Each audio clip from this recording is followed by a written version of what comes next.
সত্যের সাক্ষী দিয়েছে, সত্যের সাক্ষ্যদাতা। সত্য হচ্ছে ইসলাম। সত্য কি? ইসলাম। সত্য হচ্ছে আল্লাহ, সত্য হচ্ছে নবী, সত্য হচ্ছে কোরআন, সত্য হচ্ছে হাদিস। এই মহাসত্যকে যারা স্বীকৃতি দিয়েছে নিজেদের কথা দিয়ে, কাজ দিয়ে, ধন দিয়ে, সম্পদ দিয়ে, এমনকি নিজের জীবনটা এই রাস্তায় বিলিয়ে দিয়ে মহাসত্যের চিরস্থায়ী সাক্ষী দিয়ে দুনিয়া থেকে যারা বিদায় হলেন ওনারা হচ্ছেন শহীদ। আজ রাস্তাঘাটে শহীদ হয়, যাত্রার নামের আগে শহীদ বসায় দেয়। শহীদ এত সোজা জিনিস নয়। আল্লাহর রাস্তায় ধর্মের জন্য, ইসলামের জন্য, আল্লাহর জন্য, কোরআনের জন্য, রাসূলের জন্য যারা জীবন দেন তারাই হচ্ছে শহীদ। এই শহীদদের মর্যাদা আল্লাহ রাব্বুল আলামিন এত বেশি মর্যাদা দান করেছেন। শহীদদের মর্যাদা আল্লাহ পাক দিয়েছেন কিয়ামতের দিন শহীদদের কোনো বিচার করা হবে না। আল্লাহ রাব্বুল আলামিন শহীদদেরকে বিনা বিচারে জান্নাত দিয়ে দিবেন।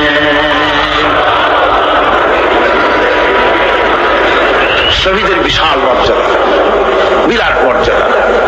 এই শহীদ শাহাদাতের তামান্না প্রত্যেক মুসলমানের ভিতরে থাকতে হবে। হুজুর বলেছেন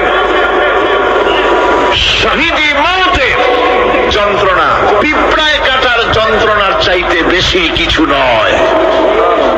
শাহাদাত হচ্ছে এপারে মওত আর ওপারে আল্লাহর সঙ্গে দেখা হয়ে যাবে। শহীদি মওত হচ্ছে আল্লাহর সঙ্গে দেখা করার একটা সেতু বন্ধন, একটি সেতু, একটি ব্রিজ, একটা পুল, একটা সাঁকো। এপারে দুনিয়া, ওপারে আল্লাহ পাকের সঙ্গে দেখা হবে। সুবহানাল্লাহ। ভাইরা, ইসলামের জন্য যারা জীবন দিলেন, যারা শাহাদাত বরণ করলেন, তারা জাতির সম্মানের পাত্র। সেই সম্মান, সেই মর্যাদা আল্লাহ রাব্বুল আলামিন শহীদদের প্রদান করেছেন।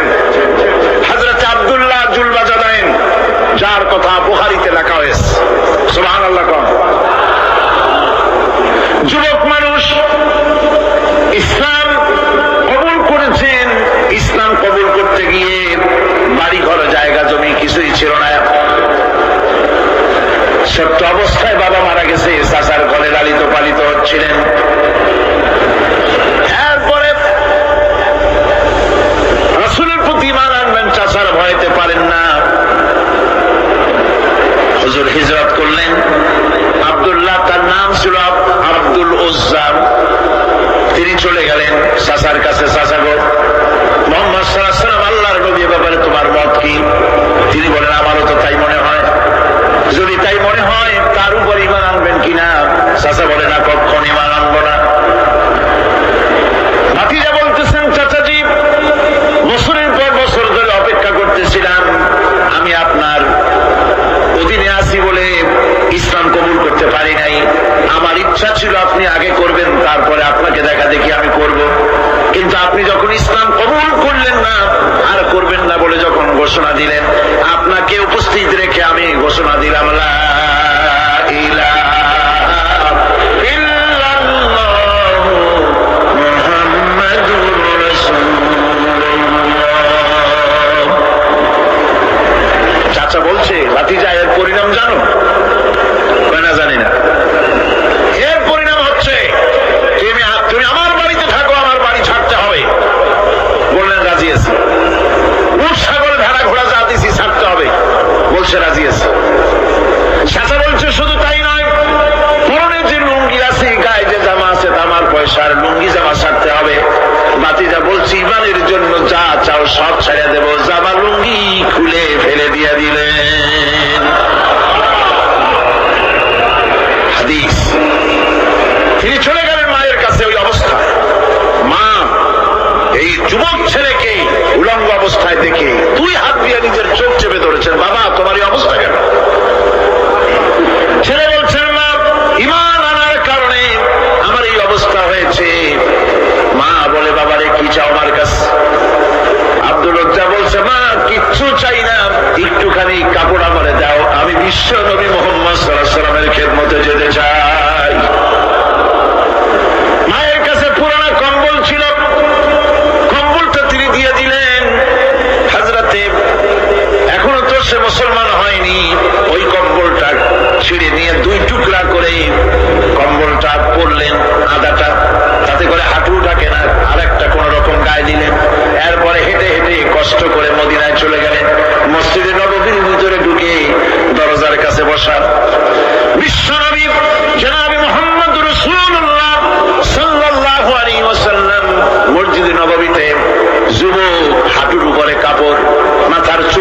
খুশকু চেহারার, ক্ষুধার্ত চেহারার হুজুর জিজ্ঞেস করছেন তুমি কে?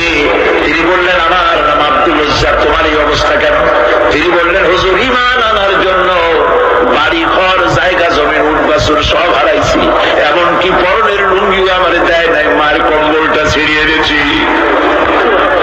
নবীজি আসহাবে সুফফার ভিতরেই তাকে বসতে দিলেন, তাকে থাকতে দিলেন, আর বললেন তারে কোরআন শরীফ শিখাবা। আব্দুল উজ্জাকে হুজুর বললেন তোমার নাম উজ্জা নয়, তোমার নাম আব্দুল্লাহ। হাদিস শরীফে এসেছে আল্লাহর কাছে দুইটা নাম বেশি প্রিয়, একটা হচ্ছে আব্দুল্লাহ আর একটা হচ্ছে আব্দুর রহমান। মুসলমান হলেন, এরপরে আসহাবে সুফফার মধ্যে বসে আছেন, কোরআন শরীফ জোরে জোরে তেলাওয়াত করেন। আসহাবে সুফফা রাসূলের কাছে নালিশ করলেন, অভিযোগ করলেন, হুজুর এই আব্দুল্লাহর কোরআন শরীফ এত জোরে পড়ে, তার চিল্লানির জ্বালায় আমরা বিশ্রাম করতে পারি না। নবীজি বললেন সাহাবীরা আব্দুল্লাহকে বেশি করে চিল্লাইতে দাও, বাধা দিও না, কারণ তার ঈমান বড় দামের ঈমান হয়েছে, ঈমান আনতে গিয়ে কিছু আনতে পারে নাই, তাকে বাধা দিও না, প্রাণ ভরে চিল্লাইতে দাও, জোরে জোরে পড়তে দাও। ইতিমধ্যে তাবুকের যুদ্ধে জনদাননা বেজে উঠেছে। রোমান সৈন্যরা হুজুরের সঙ্গে যুদ্ধ করবে, জিহাদ করবে, ইসলামকে পরাজিত করার জন্য তারা আক্রমণের প্রস্তুতি নিল। নবীজি রোমানদের সঙ্গে লড়াই হবে বলে সাহাবায়ে কেরামদের কাছে সাহায্য চাইলেন, যার কাছে যা আছে অস্ত্রপাতি জমা করো, টাকা দাও, পয়সা দাও। সবাই মিলে দিতে লাগলেন। দিতে দিতে মহিলারা গলার হার, নাকের ফুল, কানের দুল হুজুরের সামনে স্তূপ হয়ে গেছে, টাকা করি সোনা দানা সব শুদ্ধ। হুজুর বলছেন সাহাবীরা সবাই তো সব জিনিস দিলে, আমার আবু বকররে দেখি না কেন? হযরত আবু বকর রাদিয়াল্লাহু তাআলা আনহু একটা পিলারের আড়ালে দাঁড়ানো ছিলেন। হুজুরের ডাক শুনে তিনি আসলেন, হাতে ছোট্ট একটা থলি, চোখে পানি।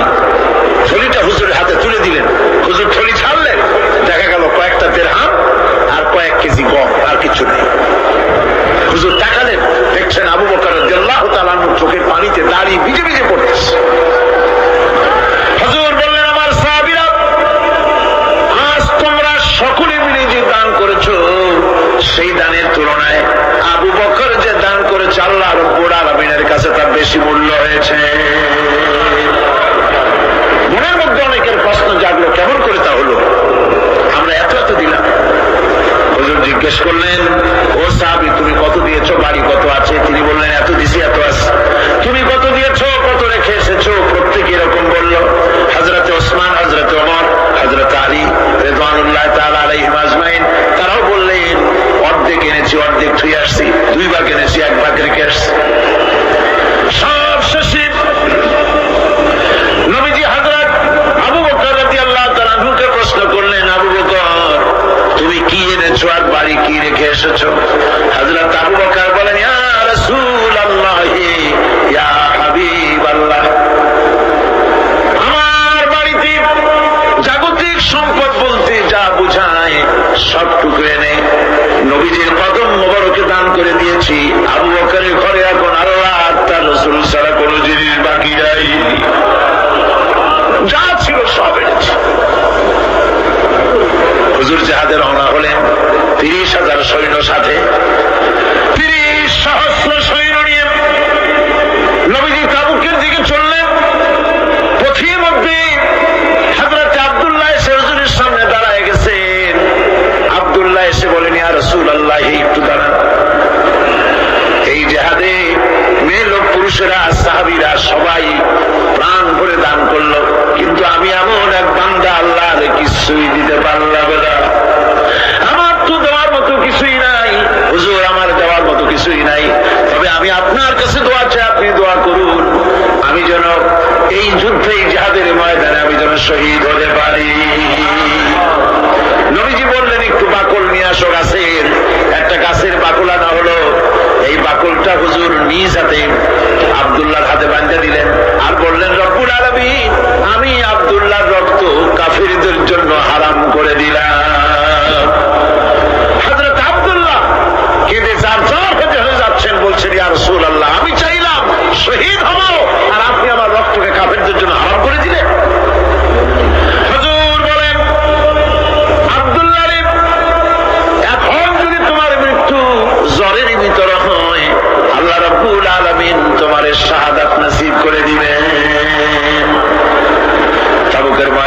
চলে গেলেন। কয়েকদিন পরে খবর আসলো হুজুরের কাছে, আব্দুল্লাহ কয়েকদিন জ্বর ভোগ করে আব্দুল্লাহ মারা গিয়েছেন। হুজুর বললেন তার জানাজার ব্যবস্থা করো, কাফন দাফনের ব্যবস্থা করো। ব্যবস্থা হয়ে গেল। রাতের বেলায় দাফন হবে। একজন লোক কবরের কাছে দাঁড়ায় টিন টিন করে একটা আলো নিয়ে দাঁড়ায় আছে, আর একজন লোক কবরের ভিতরে নেমেছেন। দুই ব্যক্তি লাশ দুই হাতে উঁচু করে নিয়ে আসতেছেন কবরের কাছে। যিনি কবরের ভিতরে দাঁড়ানো তিনি বলতেছেন, লাশ বহন করে তোমরা যে দুইজন আনতেছো, লাশের সাথে খবরদার বেয়াদবি করো না, তোমাদের ভাইয়ের সঙ্গে আদব করো। এই বলে কবরের ভিতরে তিনি দাঁড়িয়েছিলেন, তিনি লাশটারে ধরলেন। কবরের ভিতরে দাঁড়াইয়া তিনি লাশ ধরেছেন, লাশকে কবরে শোয়াই দিয়েছেন। তিনি আর কেউ নন, তিনি বিশ্ব নবী মুহাম্মদুর রাসূলুল্লাহ। নিজের হাতে হযরত আব্দুল্লাহকে শোয়াই দিলেন। লাশ বহন করে যে দুইজন আনলেন, তার একজন হলেন হযরত আবু বকর, আর একজন হযরত ওমর রাদিয়াল্লাহু তাআলা আনহুমা। আর আলো নিয়ে তিনি দাঁড়িয়েছেন, টিম টিম করে জ্বলতেছেন, তিনি হযরত বেলাল। কবরের ভিতরে হযরত আব্দুল্লাহকে শুইয়ে দিয়ে উপরে মাটি দিয়ে নবীজি কবরের দুই দিকে হাত দিয়া আল্লাহ রাব্বুল আলামিনের দরবারে ফরিয়াদ তুললেন, রব্বুল আলামিন, আমি আজকে সন্ধ্যা পর্যন্ত এই আব্দুল্লাহর প্রতি রাজি ছিলাম, খুশি ছিলাম। আল্লাহ গো, তুমি আব্দুল্লাহর প্রতি রাজি হয়ে যাও। হযরত ইবনে মাসউদ রাদিয়াল্লাহু তাআলা আনহু পাশে দাঁড়ানো ছিলেন, চিৎকার দিয়ে কেঁদে কেঁদে বললেন, হে আল্লাহ তাআলা, এই কবরের ভিতরে আজকে আব্দুল্লাহর লাশটা না হইয়া যদি আমার লাশ হতো, আমার ভাগ্যটা খুলে যেত। শহীদের মর্যাদা আল্লাহ পাকের কাছে সব থেকে বেশি। এই শহীদের পথ, নিয়ামত প্রাপ্তদের পথ, যারা নিয়ামত পেয়েছে পৃথিবীতে, নবীগণ, সিদ্দিকীন, শুহাদা, এরাই হচ্ছেন নিয়ামত প্রাপ্ত।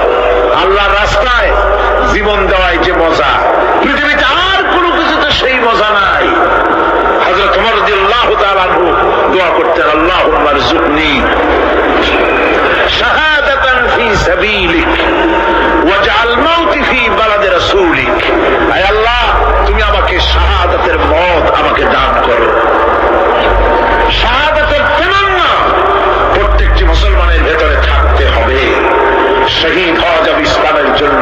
সময় হয়তো আসতে পারে, হয়তো এমন সময় আসতে পারে যখন কোরআনের মর্যাদাকে টিকে রাখার জন্য, সুন্নতে নববীকে টিকে রাখার জন্য জান দেওয়া লাগতে পারে। তখন কি আপনারা জীবন দিতে পারবেন? যুবকরাই ইসলাম কায়েমের জন্য সবসময় অগ্রণী ভূমিকা পালন করেছে। রাসূলুল্লাহ সাল্লাল্লাহু আলাইহি ওয়াসাল্লামের কাছে ইসলাম গ্রহণ করার জন্য যুবকরা প্রথমে যেভাবে এগিয়ে এসেছে, ঠিক তেমনি শাহাদাতের ময়দানেও তারা পিছিয়ে থাকেনি। হযরত ওমর ফারুক রাদিয়াল্লাহু তাআলা আনহু যখন ইসলাম কবুল করেন, তখন তার বয়স মাত্র 26 বছরের ভরা যুবক। হযরতে আব্দুর রহমান বিন আউফ যখন ইসলাম কবুল করেন, বয়স তার 17 বছর। হযরত আলী যখন ইসলাম কবুল করেন, বয়স তার 8.5 বছর। হযরতে খাব্বাব, হযরতে খুবাইব, হযরতে আম্মার সব ছিল তরুণ যুবক। সুবহানাল্লাহ ওয়া বিহামদিহি। ও যুবকেরা, তোমাদের অবদান ইসলামে সব চাইতে বেশি। তোমাদের রক্তই ইসলামের ফাউন্ডেশন, ইসলামের ভিত্তি। তোমাদের কত বড় মর্যাদা। আরেকটি হাদিস শোনো। রাসূলুল্লাহ বক্তৃতা করতেছিলেন এক সমাবেশে। তোমাদের মতো একজন যুবক, তরুণ, নাম তার জারীর রাদিয়াল্লাহু তাআলা আনহু, তিনি দাঁড়িয়ে আছেন এক কোনায়, বসার জায়গা পান নাই। আল্লাহর নবী নিজের গায়ের চাদর খুললেন, চাদরটা জারীরকে নিক্ষেপ করলেন, বললেন, জারীর, তুমি দাঁড়িয়ে আছো কেন? আমার চাদরের উপরে বসো। সুবহানাল্লাহ ওয়া বিহামদিহি। হযরতে জারীর রাদিয়াল্লাহু তাআলা আনহু রাসূলের চাদর খানা নিয়ে চুমা খাইতে লাগলেন, আর বুকে লাগাতে লাগলেন। চোখের থেকে দরদর করে পানি পড়তে লাগলো। হযরত জারীর বললেন, আকরামাকাল্লাহ কামা আকরামতানি ইয়া রাসূলুল্লাহ। হে আল্লাহর রাসূল, আপনার সম্মান আল্লাহ পাক আরো অনেক বেশি বাড়ায় দিই, যেভাবে বাড়িয়ে দিয়েছেন। হে রাসূল, আমি কি পারি আপনার চাদরে বসতে? পৃথিবীর কোন মানুষ আপনার চাদরে বসতে পারে? আপনার কত বড় মর্যাদা, আপনি আমাকে সম্মানিত করেছেন। রাসূল পাক তরুণদের ভালোবাসতেন, যুবকদের ভালোবাসতেন। যুবকদের রক্তই ইসলামের সপক্ষে কথা বলেছে। তাই আজ ইসলাম বিরোধী শক্তি ঐক্যবদ্ধভাবে যুবকদের বিভ্রান্ত করার জন্য হাজারো প্রচেষ্টা চালাচ্ছে। আমার যুবক ভাইয়েরা, আমার তরুণ ভাইয়েরা, ময়দানে জিহাদের ডাক এসেছে।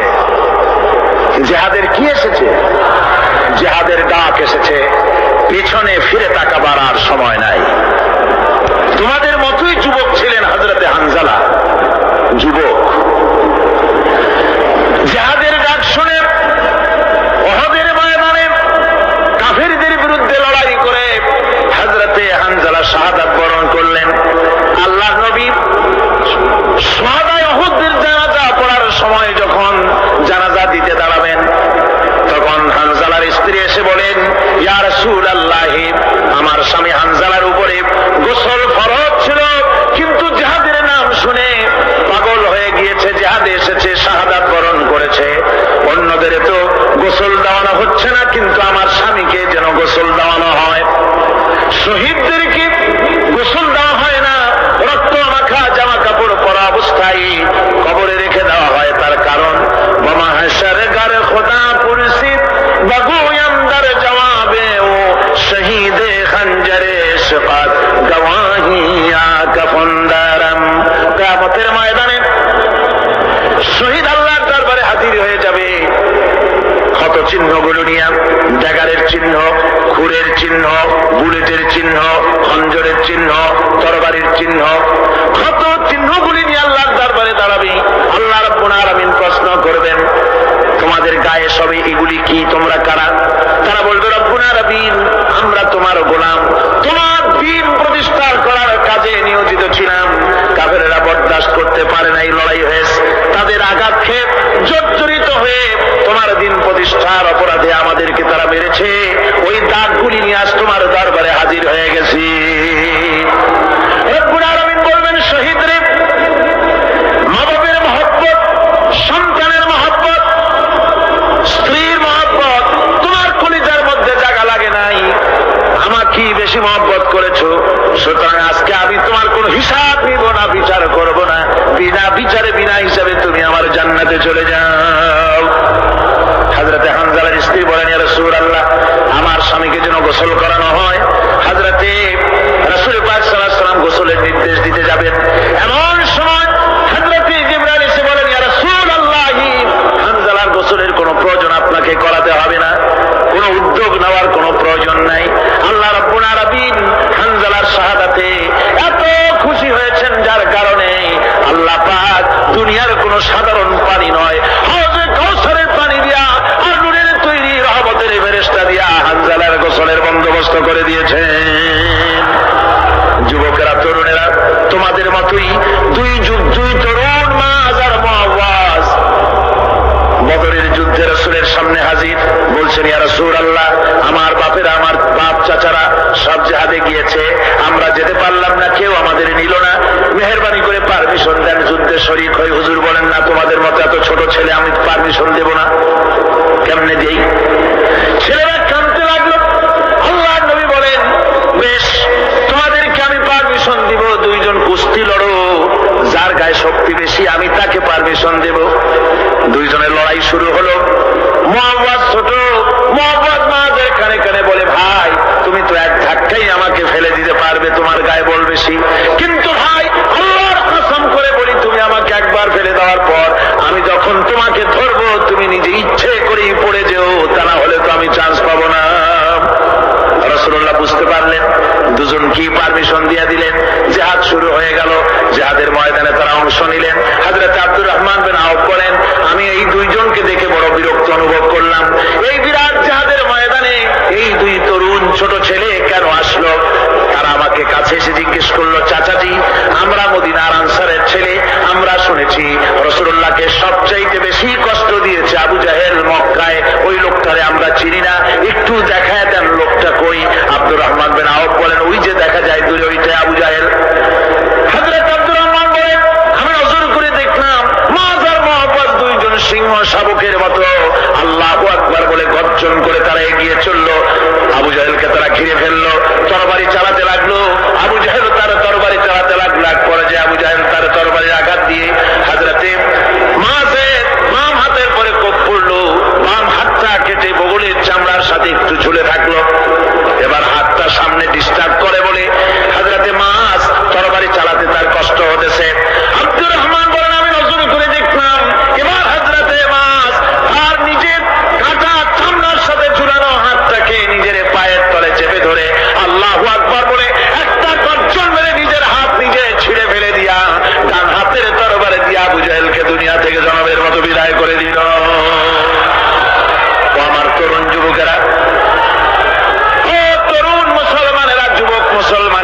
জিহাদের সাথে যিনি সম্পৃক্ত হবেন আল্লাহর কাছে তার মর্যাদা অন্য সবার থেকে অবশ্যই বেশি হবে। আসুন এখন আমরা এই সম্পর্কে একটি হাদিস শুনি, যার মাধ্যমে আল্লাহর রাস্তায় জিহাদকারীর মর্যাদার কথা বলা হয়েছে। হযরত ইবনে আব্বাস রাদিয়াল্লাহু তাআলা তিনি বলছেন, আমি রাসূলুল্লাহকে বলতে শুনেছি, আল্লাহর নবী বলেছেন, দুইটি চোখে জাহান্নামের আগুন দুইটা চোখকে স্পর্শ করবে না। একটা চোখ হচ্ছে গভীর রাত্রে যারা আল্লাহর ভয়তে জাহান্নামের ভয়তে যারা কান্দে, জাহান্নামের আগুন ওই চক্ষুকে স্পর্শ করবে না।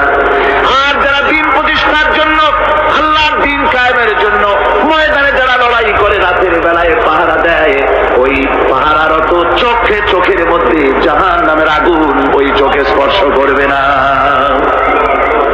আমার ভাইরা, হযরত উসমান রাদিয়াল্লাহু তাআলা আনহু বলছেন, মান রাবাতা লাইলাতান ফি সাবিলিল্লাহ কানাত কাআলফি লাইলাতিন সিয়ামুহা ওয়া কিয়ামুহা।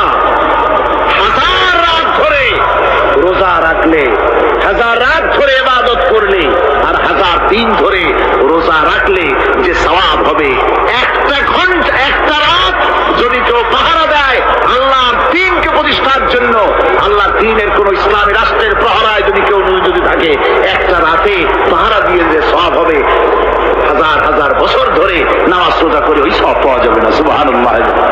অর্থাৎ হাজার বছর ধরে নামাজ রোজা করার মতোই সওয়াব পাহারা দেওয়া আল্লাহর দ্বীনের ইসলামের রাষ্ট্রকে। বন্ধুগণ, রাসূল পাক সাল্লাল্লাহু আলাইহি ওয়াসাল্লাম তিনি বলেছেন, কিয়ামতের দিন জাহান্নামের আগুন আর জিহাদের ময়দানের ধুলি, এই দুটি একসঙ্গে কোন মানুষের পেটের মধ্যে প্রবেশ করবে না। রাসূল পাক সাল্লাল্লাহু আলাইহি ওয়াসাল্লামের একটি হাদিস যা মিশকাত শরীফের মধ্যে বর্ণিত আছে। মিশকাত শরীফের সম্ভবত 336 পৃষ্ঠায় এই হাদিসটি বর্ণনা করা হয়েছে যে হযরত ইবনে আইস রাদিয়াল্লাহু তাআলা আনহু হচ্ছেন এই হাদিসের রাবী। তিনি বলছেন, একবার হুজুর সাল্লাল্লাহু আলাইহি ওয়াসাল্লাম এক ব্যক্তির জানাজায় গিয়ে উপস্থিত হলেন। হযরত ওমর রাদিয়াল্লাহু তাআলা আনহু তখন হুজুরকে বললেন, হে রাসূল, আপনি এই লোকটার জানাজা পড়বেন? এই লোকটা ইসলামের এই ক্ষতি করেছে, সেই ক্ষতি করেছে, অমুক করেছে, এই লোকটার আপনি জানাজা পড়বেন? হুজুর তখন উপস্থিত লোকদের জিজ্ঞেস করলেন, হাজিরিন, তোমরা কি কেউ এই লোকটাকে কোন ইসলামের ভালো কাজ করতে দেখেছ? একজন লোক দাঁড়িয়ে গেল। তিনি বললেন, হে আল্লাহর নবী, আমি সাক্ষী, আমি দেখেছি।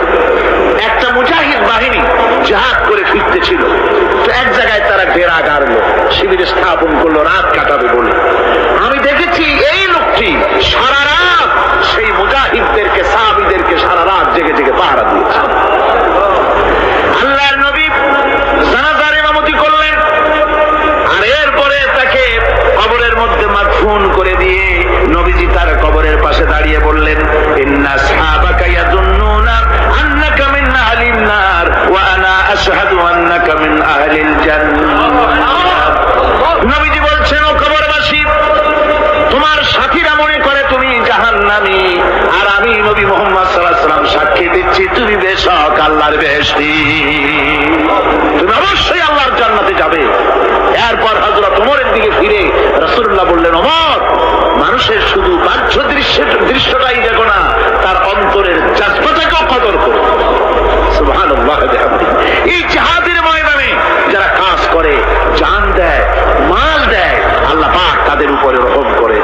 এই জিহাদ হচ্ছে এক অগ্নি পরীক্ষা। এই জিহাদটা কি? অগ্নি পরীক্ষা। এমনি এমনি বেহেশতে যাওয়া যাবে না ভাই। আল্লাহ রাব্বুল আলামিন কোরআনে কারীমের মধ্যে বলেছেন, আহাসিবান নাসু আইয়ুতরাকু আইয়াকুলু আমান্না ওয়া হুম লা ইফতানুন। লোকেরা কি ভেবেছে নাকি যে ঈমান এনেছি, এই কথাটা বললেই আমি বেহেশত দিয়ে দিব, মুমিন বলে সাজদাই করব? না, যখনই তারা বলবে আমি মুমিন, আমি তখন তাকে অবশ্যই পরীক্ষা করব। এই পরীক্ষায় তাকে পাশ করতে হবে। কোরআনে কারীমে আল্লাহ রাব্বুল আলামিন অনেক জায়গায় এই কথাগুলি বলেছেন। এমনি এমনি ছেড়ে দেওয়া হবে না। আমি অতীতের লোকদেরকেও পরীক্ষা করেছি, তোমাদেরকেও পরীক্ষা করব। পরীক্ষা না দিয়ে কেউ তোমরা বেহেশতে যেতে পারবে না। এই জমিনে তোমাদের আগুনের পরীক্ষা দিতে হবে।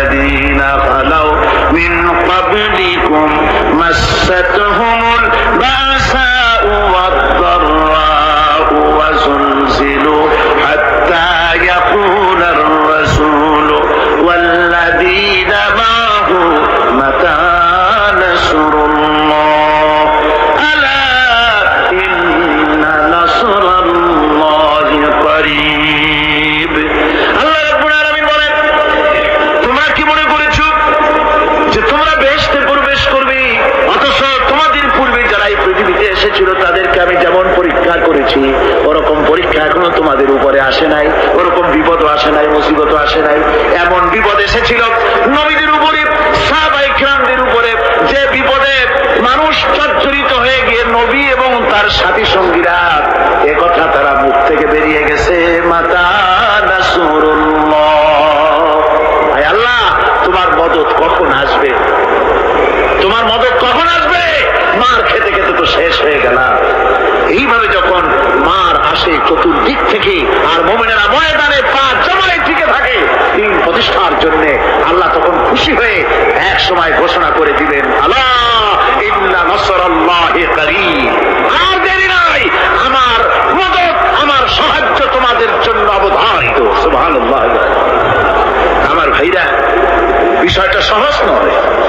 শুধু দুইটা সেজদা দিয়া, শুধু তাহাজ্জুদের কিছু নামাজ পড়িয়া আল্লাহর জান্নাতে যাওয়া এত সহজ নয়, রাস্তা খুব কঠিন, রাস্তা খুব। ये शहादत है उल्फत में कदम रखना, ये शहादत है